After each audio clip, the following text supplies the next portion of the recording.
નમસ્કાર, તમે જોઈ રહ્યા છો TV13 ગુજરાતી ડિજિટલ. હું છું વિશ્વા ત્રિવેદી. સ્વાગત છે મધ્યાહન સમાચાર.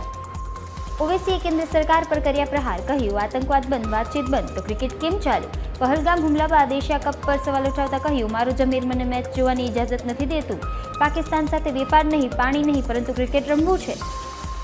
બિહાર વિધાનસભા ચૂંટણી પહેલા રાજકીય ધમધમાટ શરૂ. કોંગ્રેસ નેતા રાહુલ ગાંધી, પ્રિયંકા વાડ્રા અને આરજેડી નેતા તેજસ્વી યાદવ કરશે પદયાત્રા. કોંગ્રેસ ઉમેદવારોનું સ્ક્રીનિંગ કરશે. ભારતીય રેલવે તરફથી દેશને મળશે વધુ 3 Vande Bharat express train. PM Modi Bengaluru ખાતેથી બતાવશે લીલી ઝંડી. બેંગલુરુ, નાગપુર અને અમૃતસરની ટ્રેનનું પણ કરાવશે પ્રસ્થાન. ડોનાલ્ડ ટ્રમ્પને હાથના કર્યા હૈયે વાગ્યા. અમેરિકા માટે જ ભારે પડ્યું ટેરિફ વોર.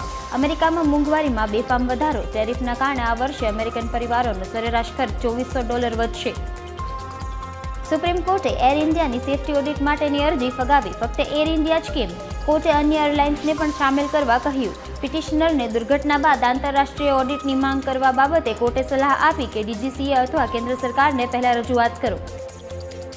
ભારત માટે એરસ્પેસ બંધ કરવું પાકિસ્તાનને પડ્યું ભારે.